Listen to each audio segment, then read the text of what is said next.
Hi, everyone. Good evening. Thank you all so much for joining us. Thank you, Jose and Marina, for spending some time, especially after a busy day, to share some best networking practices with our scholars, both alumni and current students. Thank you. I'll pass it on to you. Great. So I'll go ahead and jump in. Thanks everyone for being here.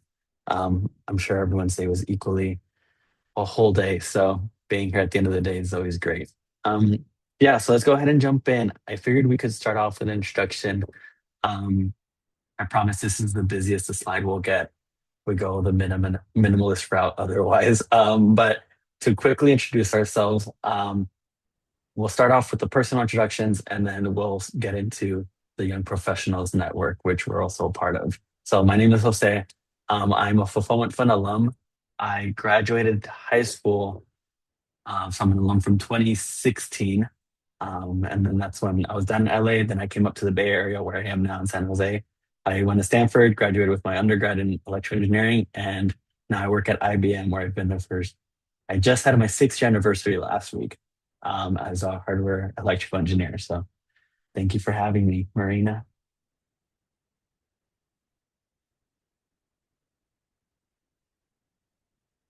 I am currently a consultant at Bain and Company in DC.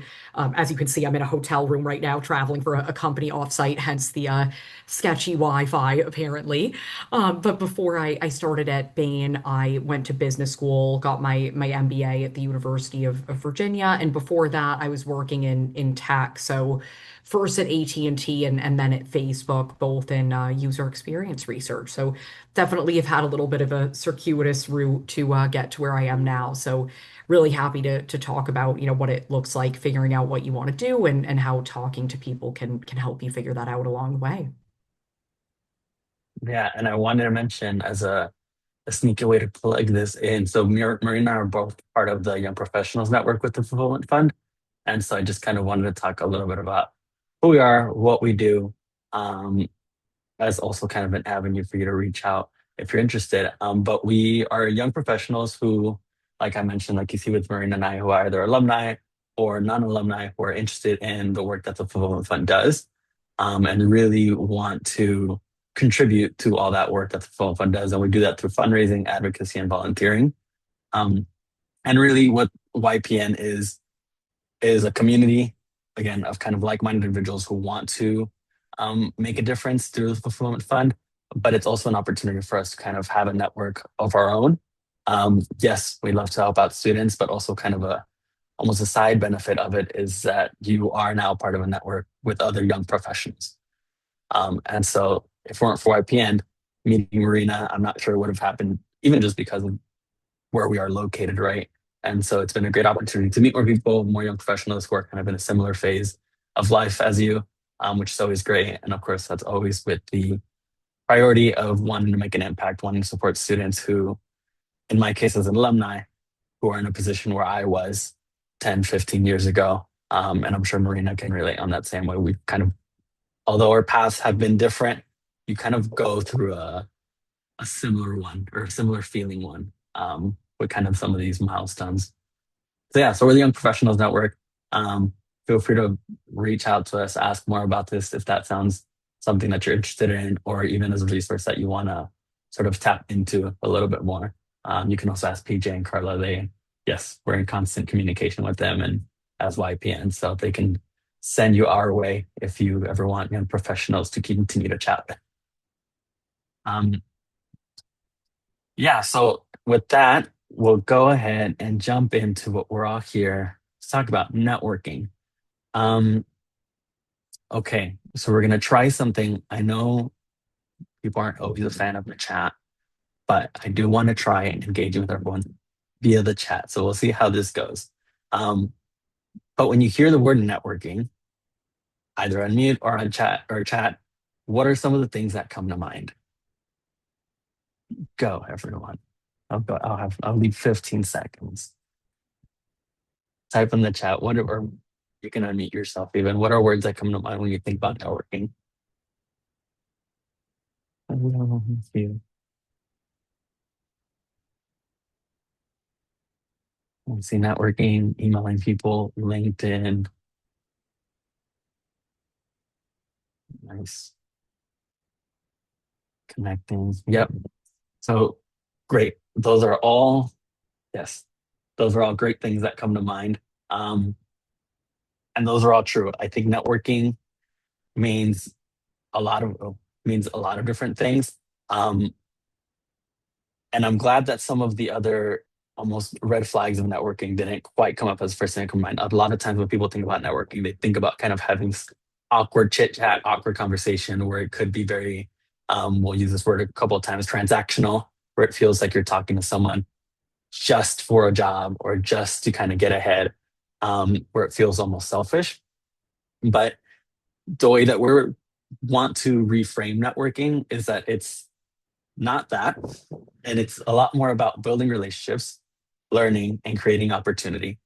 So when you think about networking, there doesn't have to be anything disingenuine feeling about it. You can approach it in a very honest way. Um, and while, yes, we hope that it does lead to opportunity, there are ways to stay genuine in the way that you network so that it can naturally kind of create those opportunities, right? Um, so it doesn't feel so awkward. Because whether you're actively doing it or not thinking about it, everybody that you meet, people that you just kind of chit chat with, that is what really networking is. You're doing it already, you're doing it in very small ways. The goal is that we can hopefully learn a little bit more about it. That way we can kind of actively engage with these moments of networking so that it can more fruitfully create some opportunity, right? So that we can kind of spot those moments and understand how to go about them. So networking doesn't have to be awkward. I'm glad we're all here today, already kind of on that same page. And so what are some of the key factors that come in networking, right? So again, let's hop in the chat. Who here already knows what they want to do in terms of a career? You can even raise your hand or say yes, no. Do you already know what your career looks like for you? I'm really dragging on this engagement, everybody. So we're gonna have a lot of fun together. And if anyone wants to unmute and jump in, I know that's probably like an extra level of engagement, but feel free to do that. I think like we're all still figuring things out, so would love to hear where people are.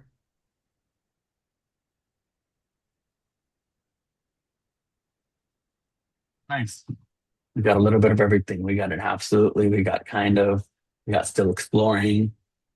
That's amazing. Mhm. All equally great places to be. Um, so when you think about networking, there are a couple different things that you can think of um, to kind of more intentionally network, right? Again, these are things that I'm sure you've already thought about to some degree. They're things that already kind of slip into conversations that already inform some of the things that you've done, that you've studied, that you're kind of thinking about doing. But again, just kind of lay them out for almost the exercise of it, right? There are sort of three different things that we're looking at. We're looking at what you're good at, what meets your objectives, and what you enjoy. Um, in a perfect life, these three would overlap and we would fall right into the center of that. Um, it doesn't necessarily always work out that way. When you're thinking about what the perfect thing is for you that you want to do, sometimes it takes a little bit of sacrificing in one or the other. Not saying that that's for better or for worse. It could be for both, right? Um, but thinking about how you want to almost partition these three things, I think is important.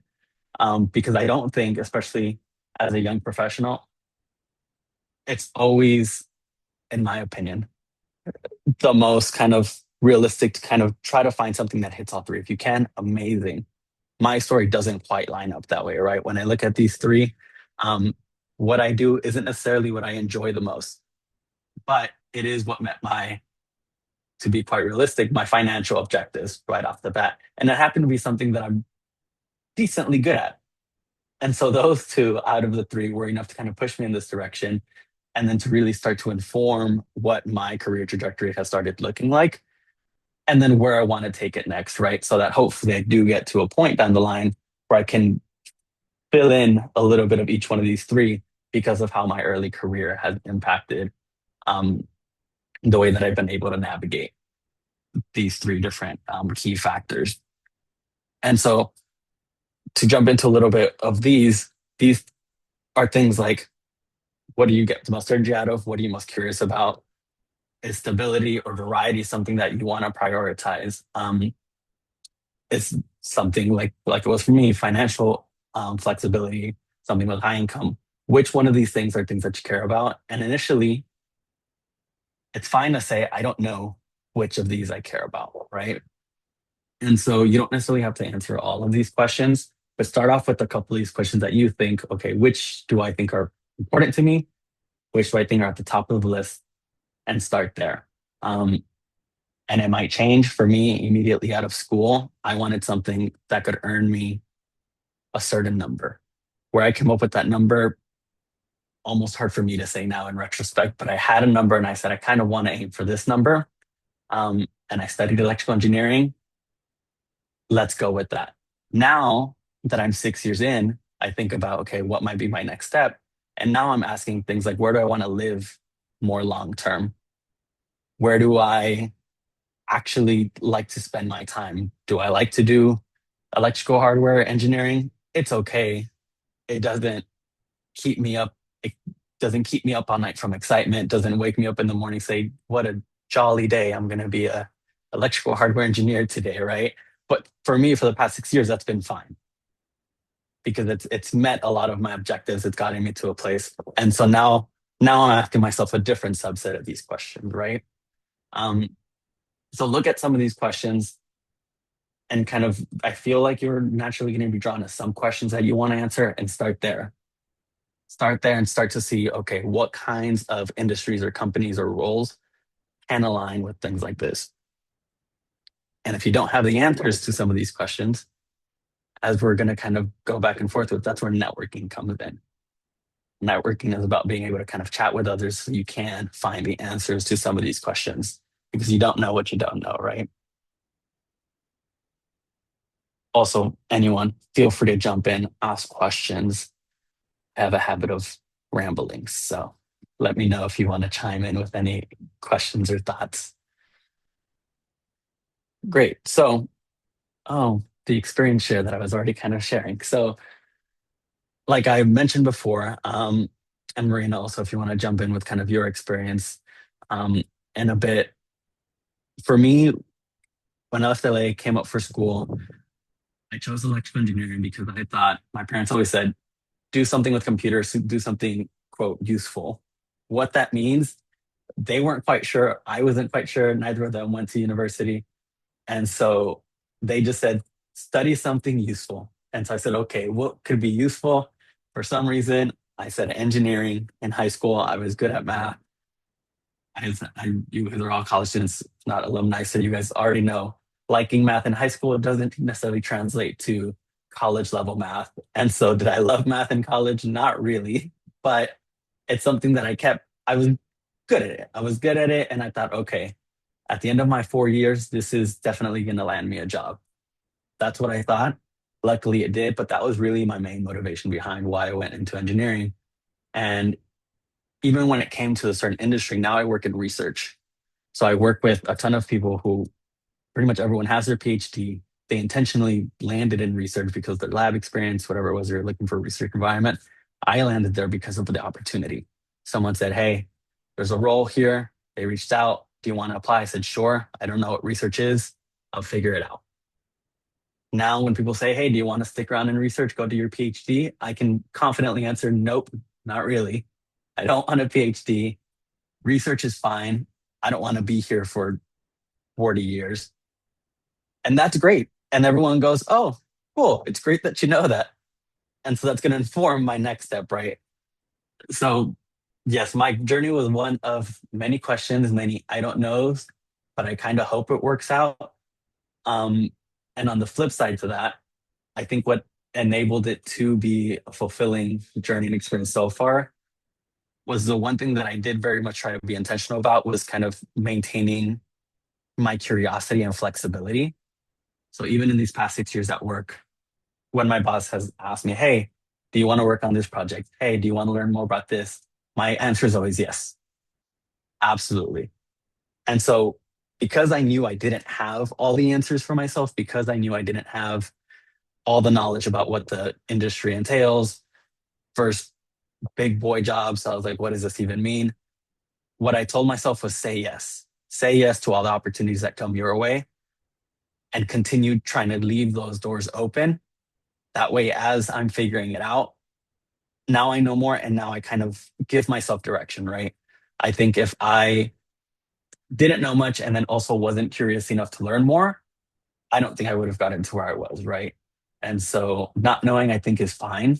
And I think it's perfectly fine in my experience, so long as you are willing to kind of admit that and willing to learn. Um, it's hard otherwise not to know and not want to learn, right? So that's a little bit about my experience. Marina, do you want to jump in? Yeah, no, it totally agree. I think on the theme of not knowing and being willing to try things, I ended up doing so many different random types of internships during my college experience because I really wasn't sure what I wanted to do. So my first internship was working in event planning. Then my second one was working in market research for a health insurance company. Then after that, I went to AT&T and did user experience research, and then I started there full time after. And I again really didn't know what exactly I wanted my path to be, but I was really open to conversations with people and learning about different spaces. And ultimately, how I ended up getting my first job was through networking. And my career office at my school sent out a blast about an internship opportunity. And I had networked with the person who was there and was doing that internship opportunity, started that conversation again completely in a space that I had not heard of, had not worked in, but I was open to it and I was like, why not try this for a summer? And then that ended up being something that I did for several years, first at AT&T and then at Facebook. At that point, I felt like I really enjoyed my job, but I was like, longer term, I don't know if this is what I want to stay in forever. And so I started thinking about it like, okay, time to start these conversations again. And started reaching out to people, started learning more about business school opportunities and consulting, which is what I'm doing now.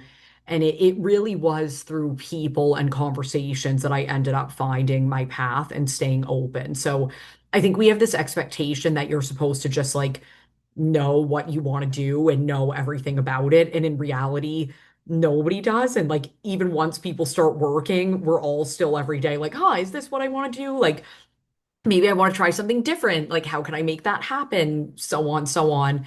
And you really figure that out by asking questions and being open. So, long-winded way of saying, I think it is really important to just keep an open mind and be willing to try a lot of different things, and you'll carve out your path as you go.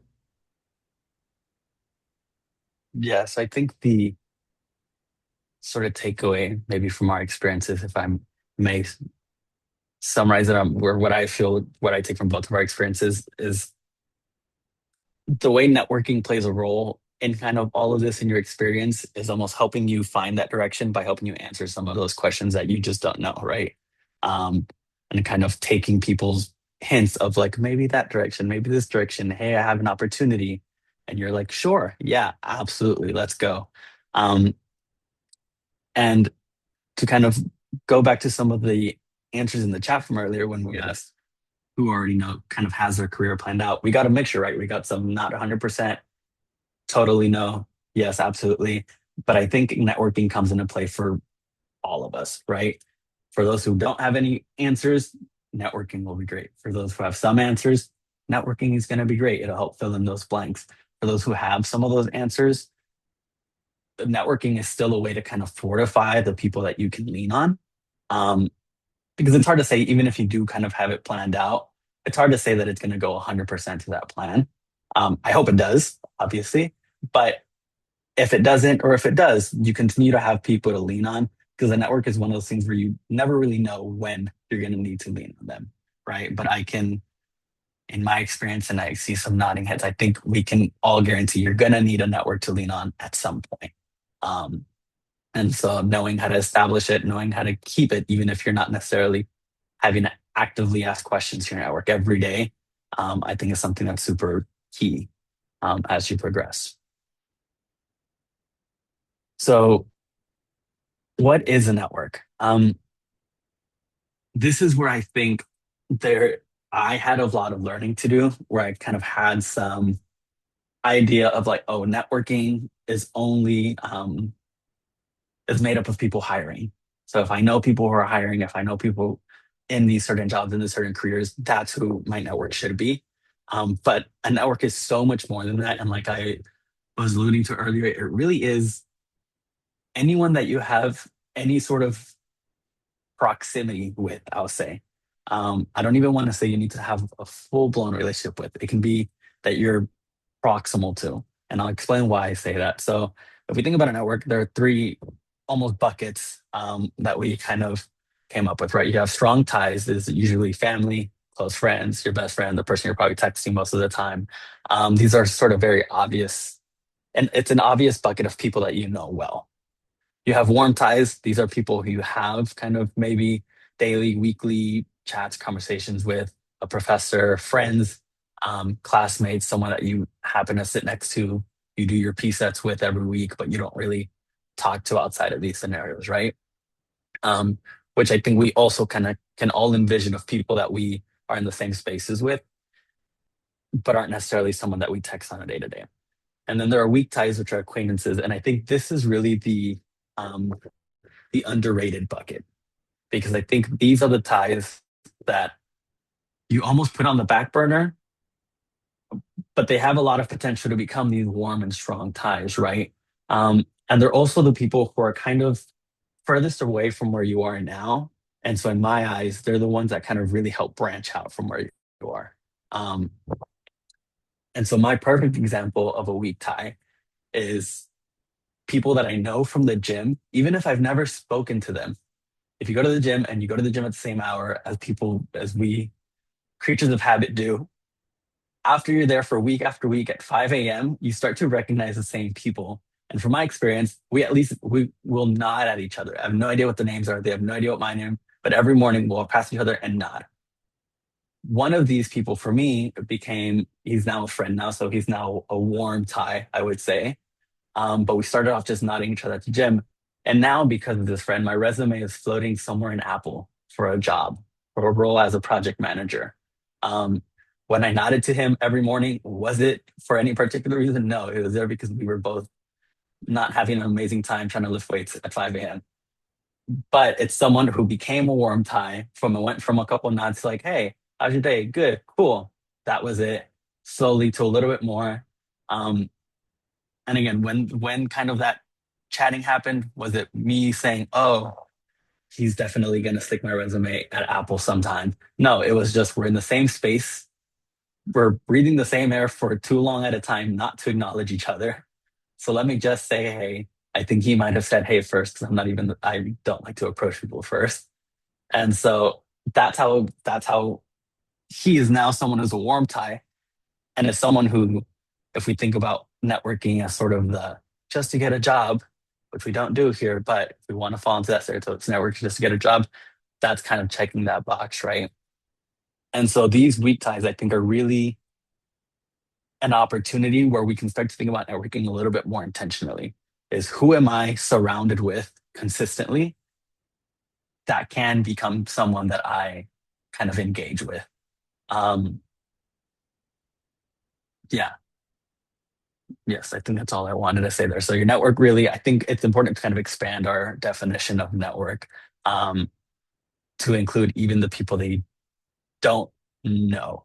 Um, and I think here your network is also a little bit extra defined. Your network consists also of the network of your friends and the network of their friend. Like the way that your network can branch out is kind of a scary way. Like I don't know if all have seen those kind of social dynamic graphs where you know one person, they know 10, and then it branches off into a billion little bubbles of how you by proximity know so many people. That's your whole network.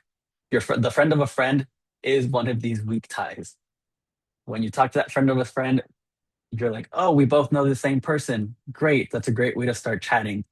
They are now a weak tie. They are part of your network, right? And so it's all these different people that you can think about as being part of your network. So really think about how you can expand that definition. And I think once you do, you realize you know more people than you think you do, which is, I think, one of the first steps about networking. Because the first answer is, oh, who's your network? You're like, I only have two friends. And I'm speaking for myself. I'm like, I talk to the same two, three people every day. That's my network.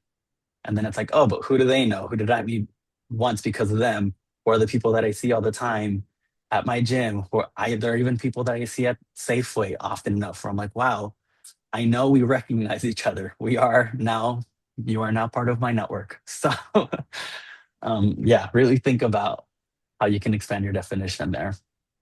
I know we got a question, but just wanted to jump in really quickly before we answer that and add something to what Jose was saying. First of all, I love Jose's gym example because it's like so amazing. And I'm also like, I would never be seen at the gym at 5 a.m. And I'm like, I am so impressed by that way of meeting people. But it does happen. And we all have our things and different ways that we meet people. But I think what Jose is saying is so true that a lot of the time when you hear, reach out to your network, you're like, who's my network? Am I supposed to have like a spreadsheet of all these people that I've contacted? And like some people do that. I actually think that can work well, but a lot of the time it's way more organic than that. And it's actually just like if you're out in your daily life and you're talking with friends, like share what you're interested in doing and what you're thinking about doing and be like, do you have any ideas for me? And like just talk to people and kind of put those feelers out into the universe and eventually something starts to land. So it's really less of a like structured process than we think it is, even though there are elements of that too. A lot of it is really just like connecting with people organically and then the rest follows. Yeah. And to share another example where I was on the flip side of that, I met someone at the dog park. They mentioned they just graduated. They they were, I think, working at Trader Joe's because they're like a full-time job didn't quite line up for them right after school, but they had internships in mechanical engineering experience. We were just chatting because as one does at the dog park. Um, and then immediately I said, oh, I actually have a couple of friends who are Mechis. Let me reach out to them to see if they have any roles open. In this case, neither of my friends' cis companies were particularly hiring at that point, but I now have this person who I met maybe a year ago, so I forget his name now, on Instagram. And every time my key friends talk about roles that they're at work, I immediately think about this kid and I'm like, oh, I can let him know if there's a role open. And so I'm sure he's forgotten about me too now. And nothing necessarily came from that, but the fact that he mentioned just kind of, oh, I'm a Mechie. What do you do? Oh, I'm an electrical engineering. I do have Mechie friends. I'll let you know if something comes up. Um, that's how these kinds of things happen. And it was at the dog park. And I have plenty of friends of 6 years now who I met at the dog park. So, yeah, more reasons to go outside, more reasons to get a dog. A dog is a good networking opportunity, everybody. So, um, but yeah, there's a question from, oh, hopefully I don't butcher this, nephew. Um, I'm sure students reach out to you. What makes someone stand out if they're trying to connect and build a genuine professional relationship with you? So, um, yeah, Marina, feel free to step into if you have particular experiences. I have gotten people, particularly, so I went to Stanford. Stanford students reach out to me on LinkedIn. I think universities, at least from my experience, usually keep track or try to keep track of their alumni pretty well. And so, at least for us, the way it worked, if we went to the kind of the career services center, they would usually kind of give us a list of like, oh, these are alumni who are in a similar or who studied the same thing, try reaching out to them. And so I've gotten, I would say, plenty of students reach out to me on LinkedIn. And I don't know if there's something specific that made them stand out. And I think this usually stands. I, I usually, when I have someone reach out, I'm like, yeah, sure, I'll have a chat with you. Yeah, sure, I'll let you know what I have to offer. I'll let you know how it is working at IBM. I'll let you know kind of what interviews were like. I think I'm usually always willing to help. And I kind of want to say that generally stands for people. I think we sometimes are a little bit pessimistic of others, and it's like, oh, why would they want to reply? They're probably busy. And like, yeah, people are busy, but I think generally people are willing to help. And so the difference between someone getting help and not someone getting and someone not getting help is that person just reaching out. I think you reaching out, and not to say you're going to hear back from everybody, right? But just you reaching out significantly improves your chances of them answering, right? If you don't reach out, you're not obviously not going to get an answer. So I think reaching out and you tap into, I think, a large pool of people who are willing to help. And I think you kind of really tap into that by showing genuine curiosity, by having, and we're going to talk about this a little bit later actually, but kind of starting the conversation with a willingness to learn, a curiosity, as opposed to taking this very like methodical approach about like that almost clearly says, I want a job, right? We all want a job, I'm sure. But I think there are ways to kind of make it feel a little bit more natural. And we'll talk about it where, yeah, you can just kind of tap into their willingness to kind of teach and um, leverage their resources for you. Yeah, Marina, any notes on here? Yeah, no, 100% agree with all of the above. I think three quick things I would add. One is having something in common can be helpful. So, like Jose was saying, if it's someone reaching out from your school or they've noticed something else in common on LinkedIn, that can be helpful. I don't think it's like a requirement, but it can make it a little more likely that you'll hear back from people. I think the second one is having a really succinct way of describing your story. Like, here's what I do, here's why I'm interested in talking to you, and making that connection clear without writing like three paragraphs of your life story and like everything you're doing, especially if it's a LinkedIn outreach. Like, people just don't have the time to like absorb all of that. So striking that balance is something that I think you learn over time, but can help you hear back more from people. And then the third thing I would say that when I talk to somebody, I find like set someone apart is having the emotional intelligence and awareness to be like, hey, I know you probably have a lot of people reaching out about XYZ, so really appreciate you making the time, things like that. And again, a lot of the times the person that you're reaching out to is happy to talk to you, but I know like when I reach out to people, I always try to show that awareness that, they have a lot going on in their lives, and they may not have the time to take this call, but I really appreciate that they did. And just those little touches, I think, can really set people apart because a lot of the time people don't think to do that. Nice. Yeah, and hopefully we have a little bit later Yes. on kind of how to reach out. So I think that'll also touch into that. Yes. So, so where do we go from here? How to form a network? I feel like we've already touched about some of these things, but if we kind of look at it in steps, right? We talk about this first one, research contacts. So here's where we're gonna again, I think we're gonna describe a sort of methodical and kind of okay, what are kind of concrete steps I can take, form a network, to kind of establish a network, to really engage with a network. But hopefully, as you've taken from this can take a very uh, almost this can have a very lax feeling to it, right? Just because these are kind of active steps to take doesn't mean that it has to be a very rigid, very strict way of approaching this. Hopefully, these are just kind of action items for okay, how can I start to think about this if I haven't done so already? Um, and then you add your own flavor and twist to it. So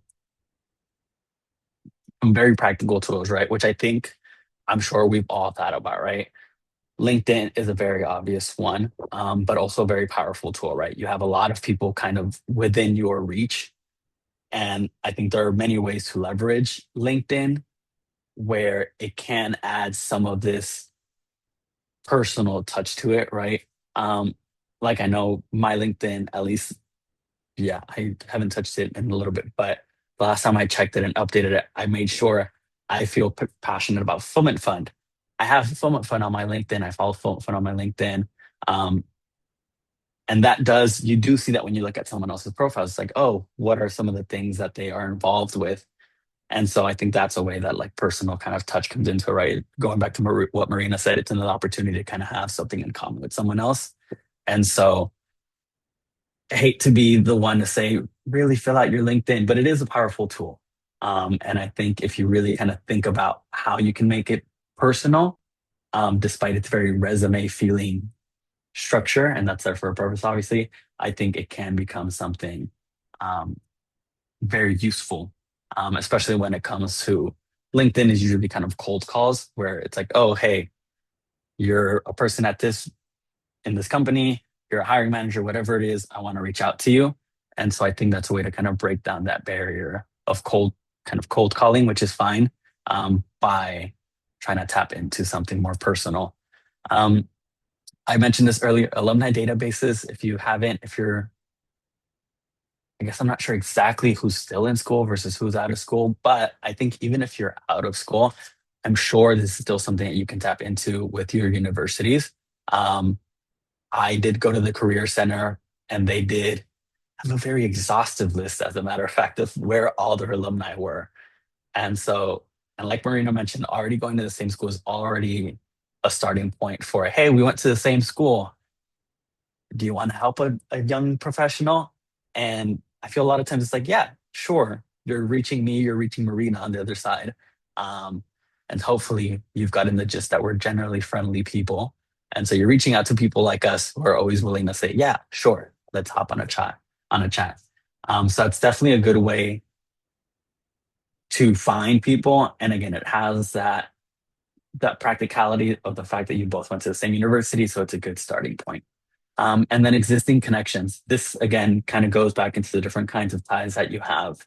Um, and I think this one can feel the most, maybe the least professional, but I think it's where a lot does come from just having natural conversations with people. When you have a chat with a friend of a friend, it's like, oh, what do you do? I do this. Oh, that's cool. I'm interested in this. Yeah, just talking about yourself, learning more about them is a great way to do it. And I really want to emphasize learning about them being particularly important when it comes to creating your network. Um, because you know what you do, you know what you're interested in. But as soon as you hear someone say, "Oh, I do this," or "I talk about this," I think that for me at least is what answered so many questions about, "Oh, that actually sounds kind of cool. Let me learn more about that." Um, yeah, so I think One, we've all heard this. oh, sorry, Jose. No, no, go No, for it, no, Marina. I'm so sorry. I was just gonna like really quickly jump in and say one thing I would add on that second point is that I think like the absolute best way to make a connection with somebody, if it is going to be like cold outreach, is to have somebody else connect you who knows them and send an email and be like, hey, so like I could write someone and say like, hey, Jose's great, I know him through XYZ. He's interested in what you do. I'll leave it to you two to find some time to chat, and then Jose can reach out. That's obviously not always going to be the situation that happens, but this is where like using your existing connections to then go that one step further is a really, really useful way to get some of those intro conversations.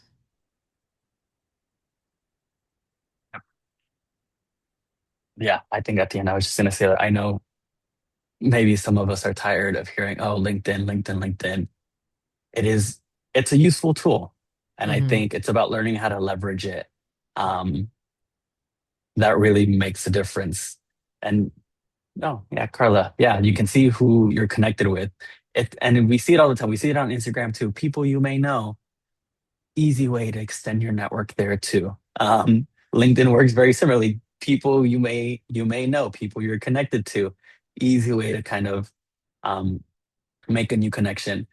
I've had people reach out to me who I see, oh, they're also friends with this person. And I'll text my friend, we're like, who are they? And they'll be like, oh, they're this person. And then I'm like, oh, great. Even more reason to answer their message or to accept their friend request, whatever it is, right? So, yeah, I think it's very powerful when you start to realize that the friends of your friends can also be your friends. And so that opens up a lot of doors. Reaching out. So we kind of talked about reaching out a little bit. But again, this is a very almost methodical approach, but I think there's still a lot to take from an example like this, right? And I think it kind of goes a little bit to what Marina was saying about trying to find some succinct way of saying, this is who I am, this is what I do, or this is what I'm interested in. This is why I'm reaching out to you. it'd be great if you can hop on a call and chat, right? Um, and it has that mixture of feeling very professional, but also being very emotionally aware of the fact that we all have plenty of things going on. But I think if you kind of iterate and learn to kind of tap into, oh, we're all willing to help, I think it can be very fruitful. And so we'll send out this deck afterwards, I'm sure. And so this kind of can be a copy paste or at least a good starting point. Um, I know in the age of AI, you can probably just ask ChatGPT for a template, but I mean, that's also a good starting point too. So don't be afraid to do something like that. But I think if you really hone in on Marina's advice, so try to be succinct, but still personal about this is who I am, this is why I'm reaching out. I think that really makes a difference. And I think being very intentional about saying why you're reaching out, I think is important. If I read a message and it's just kind of like talk, talk, talk, talk, talk, and at the end of that message, I'm like, oh, so what do you need from me? Because I'm asking what you need from me because I'm willing to give something, but it's not quite, I'm not quite sure what you want. I love to learn more about you, and it sounds like it'd be a great chat. But if it leaves me with that question, it almost leaves neither one of us with something actionable to do, right? And then again, on your day to day, when you are already talking to so many people, when you're getting back from work and you're opening a message, almost like the last thing you want to do is have to think about, oh, what do I do next? It'd be great if I get a text and someone's like, hey, this, I'm interested in learning more about you, about your industry. Like, can we set up a chat for sometime next week? It's so easy and thoughtless for me to say, oh, yeah, next week, easy. Yeah, let's do it. As opposed to just getting a message that doesn't necessarily give me that actionable step. Um, yeah, so make it easy for the person you're reaching out to respond is one way of putting it. It might seem forward to say, can we hop on a chat next week? But I think that's going to increase your probability of hearing back. It's having something very actionable there. Um, and in that same vein, when you do reach out, this might be something we talk about next, and I'm jumping the gun, but when you do reach out, be prepared to have a chat. Almost imagine that they respond, and they say, yeah, tomorrow works. Be prepared to have that chat, right? Um, Sending off messages into the wind, sure, in terms of numbers and stats, will probably get you some response. But then if you hear back and you're not necessarily ready to have that conversation, then might as well not have taken the call, right? And so when you do have these outreach examples, I think being forward about something actionable, make it easy for me to respond, um, and then be ready to chat. Because I'm gonna hop on that call and say, hey, so what do you need from me? And if you're kind of like, I didn't get that far, it's kind of like, okay, well then, this is kind of awkward now. So definitely be prepped. Be prepped to have a chat with anyone that you're reaching out to. Um, and I think this is the part where I hand it off to Marina. So you've heard enough from me. Marina has an amazing base of knowledge to hand over to you guys. So I'll hand it over.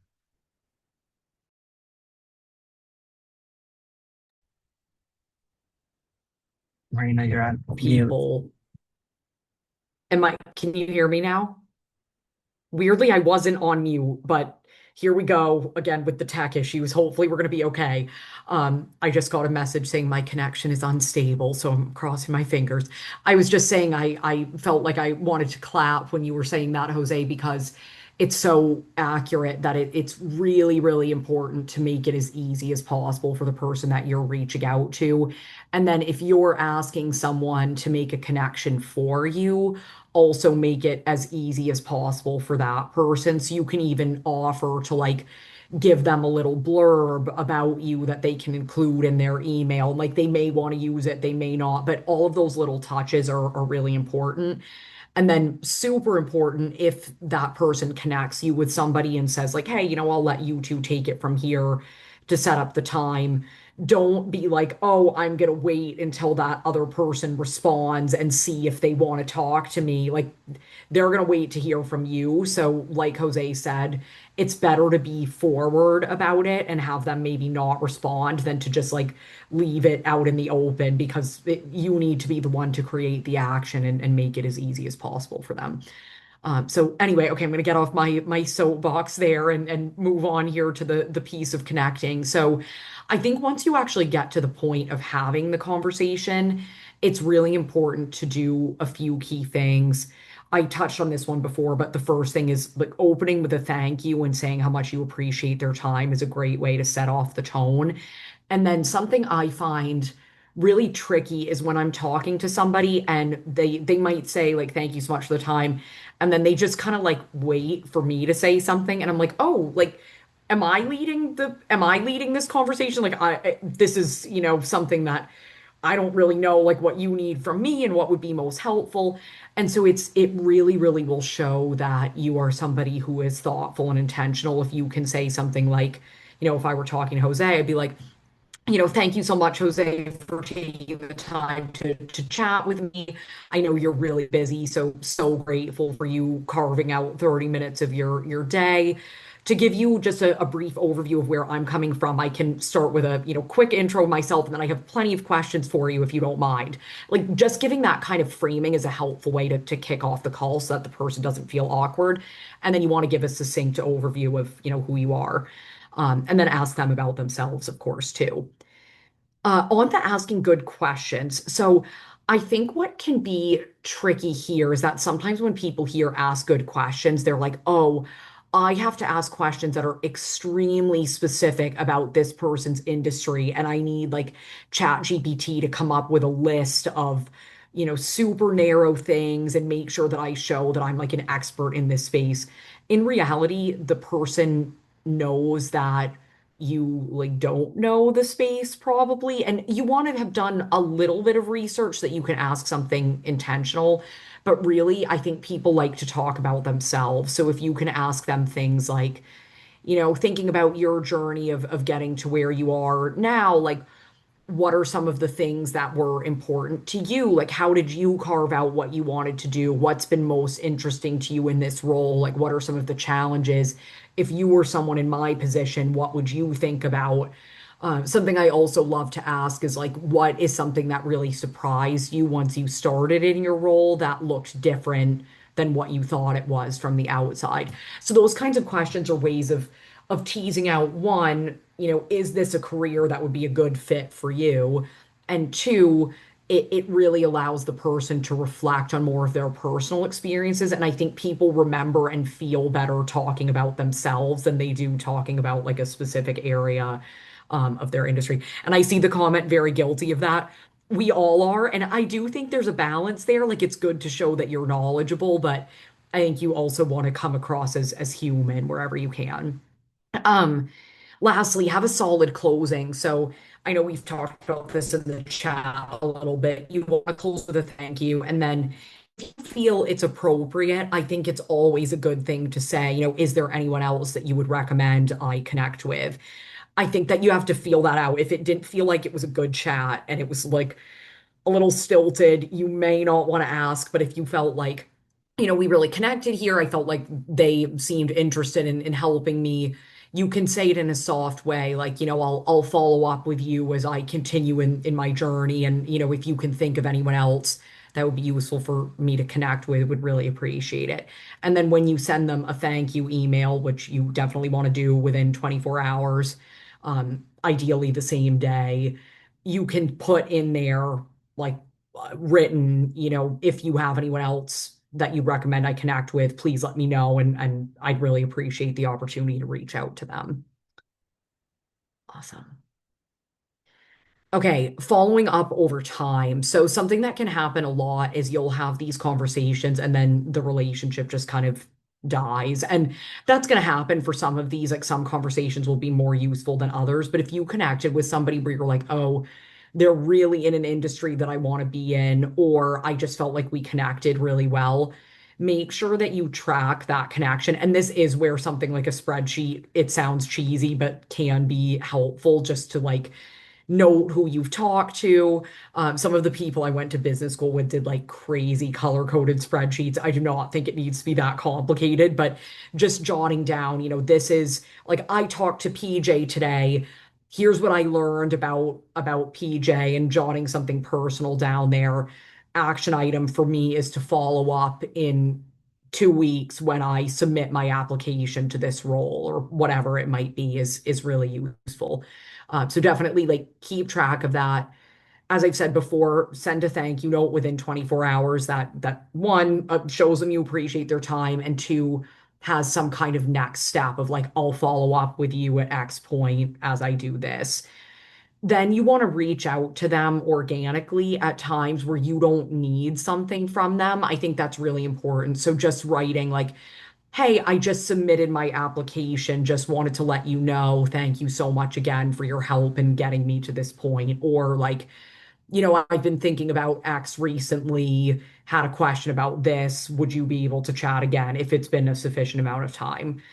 Um, I think this choose moments wisely piece is important. You want to try not to overdo it because the person is probably not going to want to be hearing from you like every week after you've talked to them. So choose sparingly, but I think you want to try to do it at these natural moments, like submitting your application, or if they connect you with somebody else, definitely say to them like, "Oh, hey PJ, thank you so much for connecting me with Jose. I just had a great chat with him and learned XYZ. It was really helpful, and I'm so grateful for you making that intro." And then yeah, set reminders. I think it's like a good way to just keep the train going and make sure that you don't lose track. Okay. I'm gonna whip through this. I know we don't have a lot of time. A few common mistakes. One is definitely like being transactional and just kind of making it like, hey, I'm going to reach out to you cold on LinkedIn and be like, can you submit a referral for me to your company? Like, that is just a terrible strategy. You want to try to make it a little more organic, a little more personal. I've already touched on this one. I think Jose has too, like showing up to the call without any kind of context or direction. So you want to make sure that you're prepared and you have clear communication, a clear story. Three, like critical to send a thank you message. That is like table stakes. So definitely send a thank you. And then if they do offer you some kind of concrete help, like submitting a referral or something like that, follow up with them over time to say thank you and keep them updated about what you're doing as well.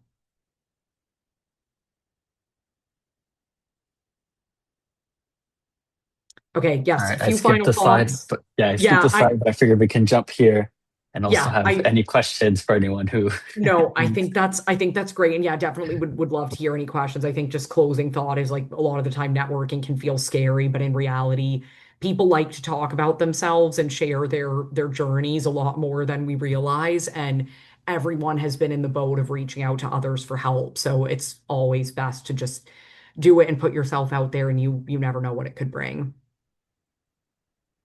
Awesome. Yeah, Would so love with to that, hear any questions. And yeah, Jose, sorry, go for it. no, I was gonna say sorry it took so much time. I know.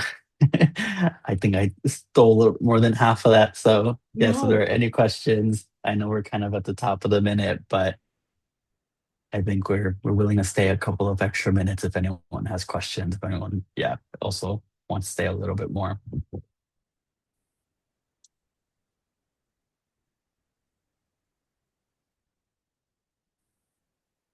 Oh, okay, let me read to this one. I guess I'll read off out loud.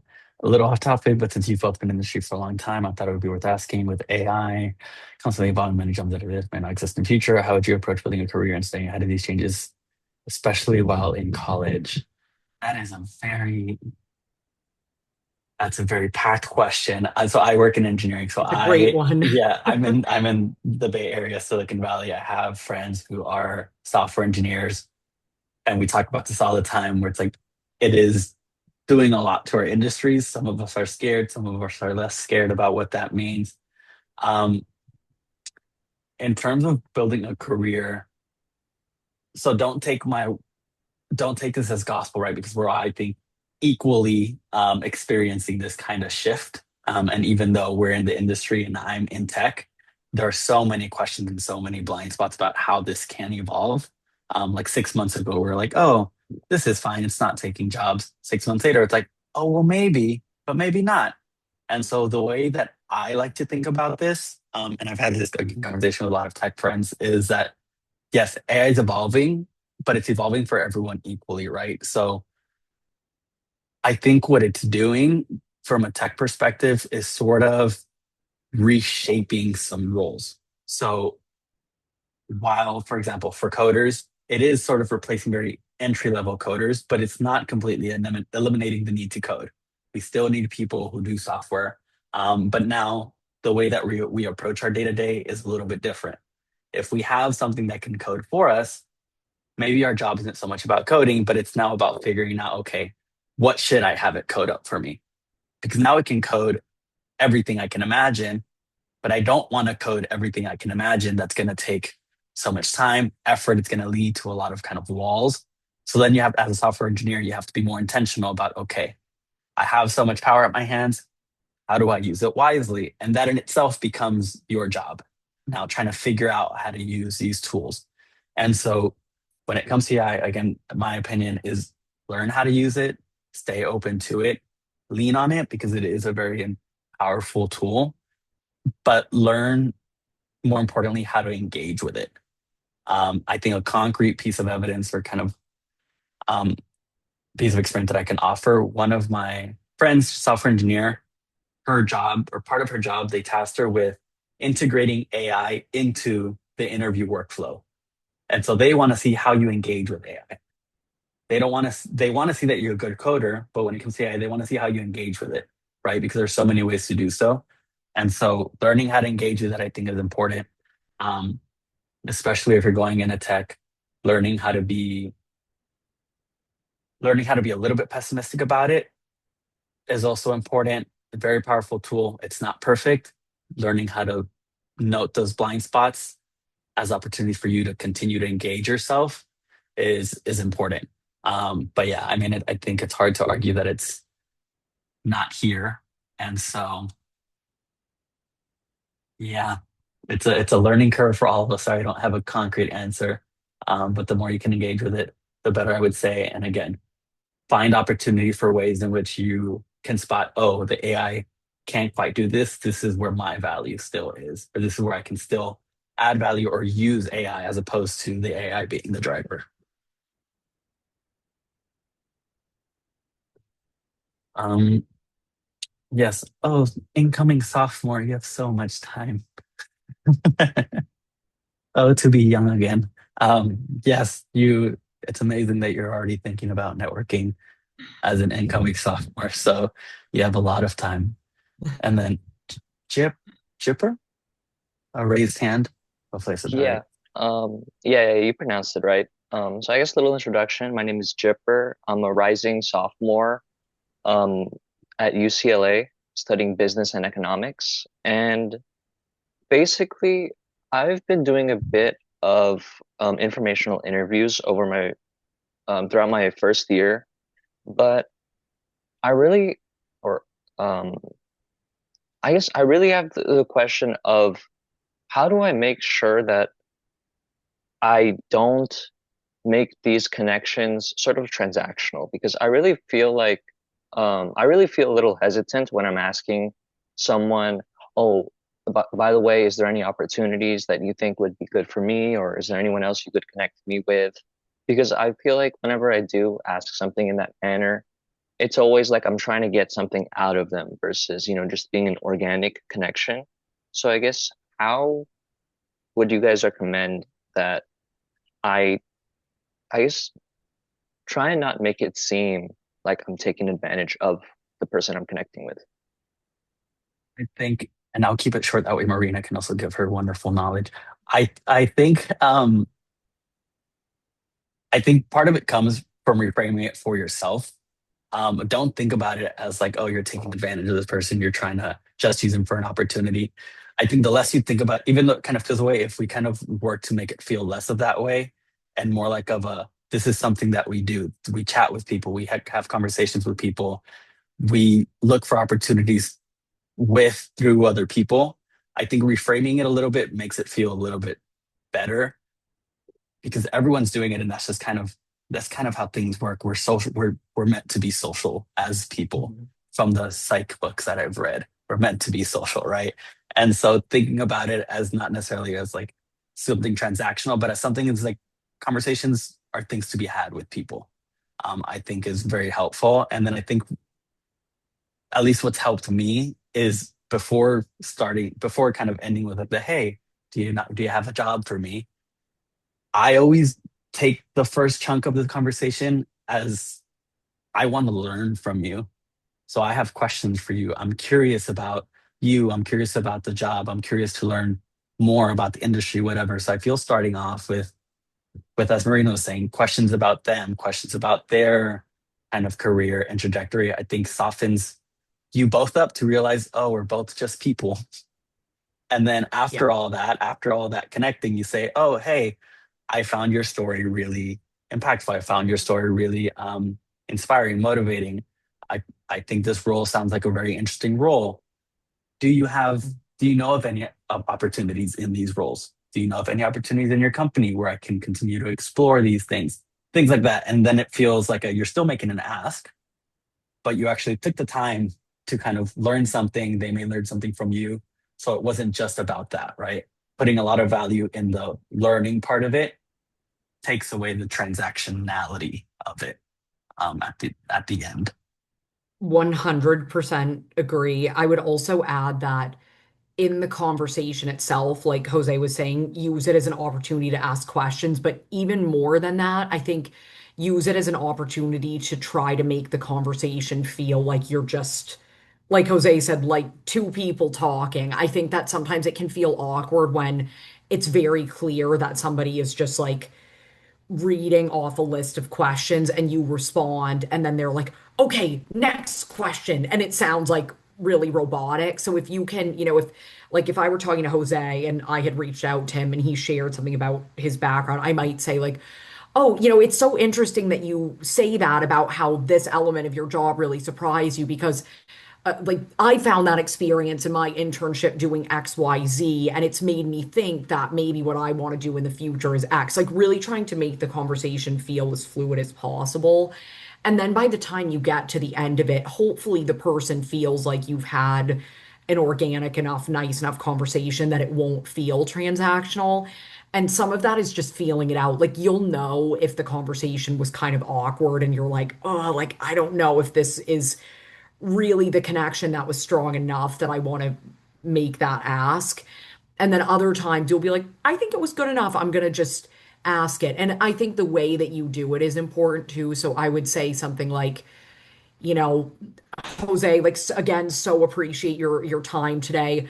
I know that you're super busy and you probably get these kinds of asks all the time, but if there is anybody that you can think of that would be really helpful for me to speak with, I would so appreciate it and would love the opportunity to reach out to them. But I'll definitely follow up with you over email and framing it like that so they're like, okay, I don't have to do anything right now. This person's going to follow up with me and couching it in a like I know you probably get this a lot and you're really busy, I think can really help soften that a little bit. But ultimately it is true, like everybody's doing it, and so it's better to be somebody who asks and then maybe gets a no than the person who doesn't ask at all. Yeah, and it gets easier the more you do it. Yeah. The first two handfuls might be awkward. You're going to think Yeah. about that moment for a little while, and that's okay. The next one will be a little bit better. Um, there are a lot of variables into it. Sometimes the person you're talking to isn't the most chatty person. The next time you might get a chattier person. If you get me, I talk a lot. So you don't have to do a lot of the talking. I might be a little bit of an easier target. So it really, yeah, there are so many things that go into it kind of in that moment. But yeah, Yeah. it gets easier. So, Completely agree with that. And I always try to remind myself, like back when I was first starting to network, when I was in college and I was more nervous, I was like, you know what? This person who I'm talking to, they got out of bed this morning just like I did. They might be really nervous about whatever they're going to do in their work day today. and they might be feeling a lot of stress. They might be having some kind of personal issue that I don't know. And like we're all human beings. And so I think it just helps you feel a little bit less nervous. And then, like Jose said, practice makes perfect. Like it's just, this will start to feel more and more and more comfortable. I can now go into a networking conversation and not feel like any nerves. And when I started doing this in college, before every call, I'd be like, oh my gosh, like what are the questions I'm going to ask? I would be like nervous all day about it. And now it's like second nature. So you will absolutely get there too. And you're doing the right things right now by like joining these kinds of things and asking questions. So that's already half the battle. Yeah, and I know we're over time. A couple more words even on this question. Um, Also, and I say this as an alum of Fulfillment Fund, so I think students from our backgrounds maybe have trouble doing this, where it's like learn to kind of value what you also bring to the table, right? Um, you are asking for an opportunity from someone who has an opportunity to give, but there's so much that you bring to this too, right? Um, and so kind of going into the conversation thinking, oh, I can offer this, whether it's technical, whether it's social, whether it's like, oh, I know I'm a good chat. I bring that to the table. There's so much that you bring that you can bring to a conversation. Um, and I think the moment we realize that, it becomes less about you asking for something, right? You kind of come to the playing field a little bit more leveled, and you don't feel like you're kind of looking up, asking for a favor. It's kind of like, oh, we're both meeting each other in the same spot. We're just having a chat. And I think that kind of helps with the confidence of it. That helps also when you're chatting with them and they ask about you, for you to know, oh yeah, I do this. I'm interested in this. I want to learn more about this, things like that. So taking some time, I think, to reflect and realize you bring a lot to the table just as they do, I think is super important because we all definitely do. Again, whether it's technical, whether it's our story, whether it's both. So Thank you all so much for your time and for really sharing all this valuable knowledge and information. Please connect with Marina and Jose via LinkedIn. They are a great resource. As you all heard in the introduction, they're part of our YPN network here at Fulfillment Fund. They are involved in different ways, so you will see them in person through additional virtual workshops. So please stay connected. If you need anything, to please reach out, but we really appreciate your time. Thank you, Jose and Marina, for this wonderful presentation. Thank you. yes, thank you everyone for staying there for 15 minutes.